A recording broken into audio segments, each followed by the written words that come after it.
Bismillahirrahmanirrahim. Assalamualaikum warahmatullahi wabarakatuh. Min fadailil ma'ahid al-asriyah.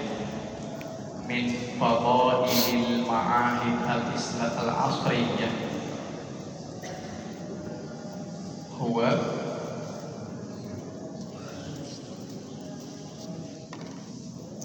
an-nizamu alladhi yaduru asna'a al-ma'had wa talabah.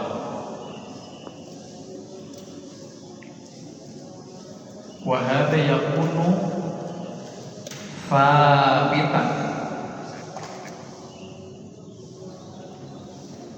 mungdhu huduri au zuhuri al-ma'had al-asri al-awwal, yakni al-ma'had al-asri Darussalam.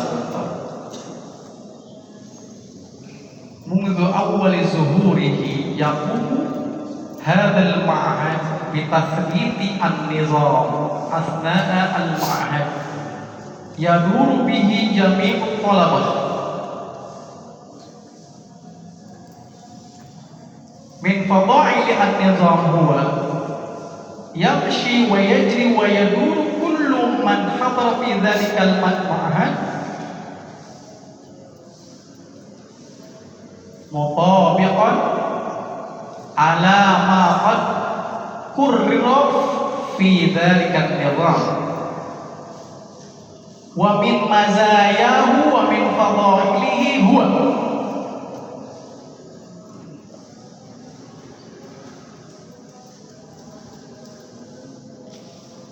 al-qudrah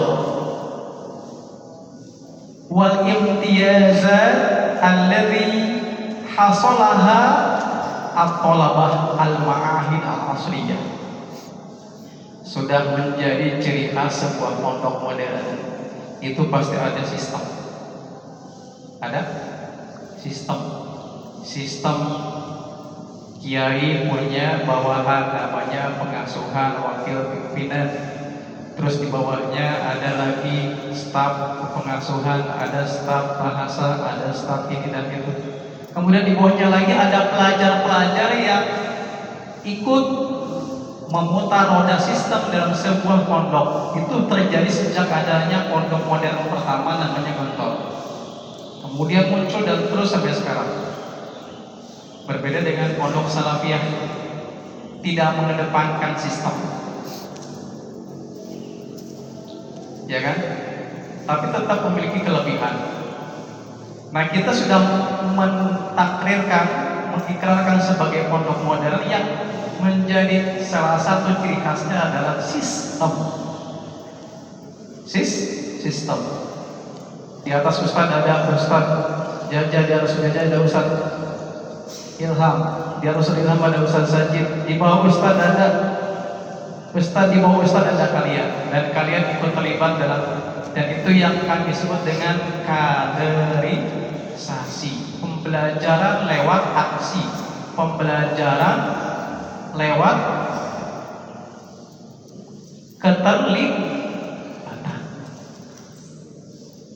Bagaimana mengatur sebuah sistem itu secara tidak langsung? Coba bayangkan, mungkin kami ini menanggung dosa, Ustadz ini menanggung dosa demi menjadikan kalian punya pengalaman, punya pendidikan, punya keterlibatan dalam sistem tersebut. Contohnya, Ustadz tidak jamin semua yang jadi imam di sini benar. Bagaimana coba itu? Sedangkan syarat-syarat menjadi imam ada. Harus minimal hafal bacaan sholat. Minimal untuk sholatnya sudah, sholat pribadinya sudah benar, bacaannya sudah benar, gerakannya sudah benar.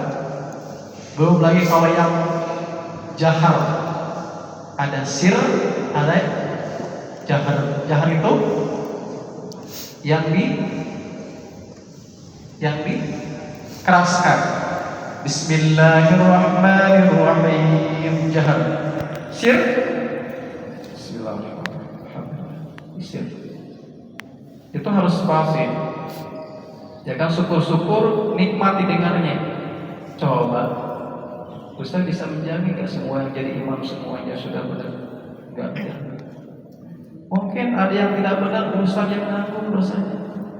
Tapi harus bagaimana demi agar anak-anak itu punya pendidikan menjadi imam. Bagaimana cara menjadi imam, tanggung jawab menjadi imam. Kemudian ada namanya organisasi OSIS. Dia bergerak membuat jadwal untuk bahasa dia, kemudian terlibat dalam. Ada yang namanya jasus. Ya memang harus seperti itu sistem kan. Karena Ustaz bukan malaikat. Kalau Ustaz malaikat, gak usah tunjuk jasus. Malaikat yang disampaikan imigrasi atau siapa? Rokib? Atid. Ada berapa rokib atid? Untuk bermiliar-miliar manusia cukup dua malaikat. Kok bisa? Ya bisa. Mana namanya juga malaikat kan. Kalau kita mengawasi, jangankan 9 miliar orang, ngawasin 5 orang aja, 1 orang bisa nggak? Menjamin Ustaz agar kalian betul-betul berbahasa yang baik, bisa nggak? Nggak bisa. Maka perlu ada yang namanya mata sebagai perwakilan dari Ustaz, gitu kan? Maka jangan dianggap mata-mata sesuatu hal yang beban. Itu bagian dari pembelajaran, memang harus seperti itu. Betul tidak? Betul. Kemudian yang kedua, bahasa adalah cerminan pribadi. Ada dalam filsafat opini itu namanya bahasa apa itu? Pernah dengar dari kata cikgu bahasa? Hah? Bahasa apa sih? Ustaz lupa. Ustaz nanya ya, serius, bukan Ustaz kata Ustaz nanya ini. Bahasa muka bangsa. Pokoknya bahasa itu cerminan dari sebuah budaya. Kalau misalnya ya disebutkan, maaf sekali lagi, bukan Ustaz apa namanya, kalau rasis, bukan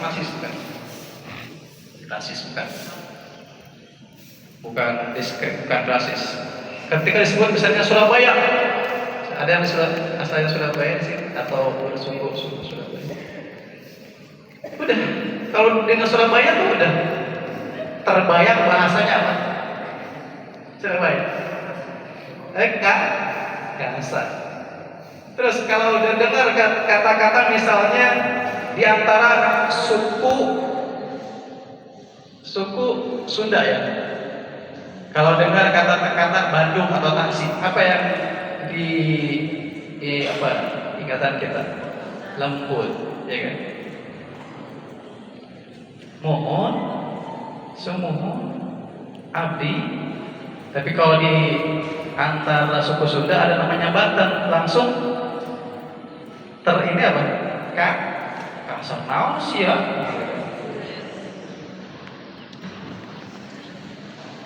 Betul tidak? Itu cerminan sebuah bangsa. Ya.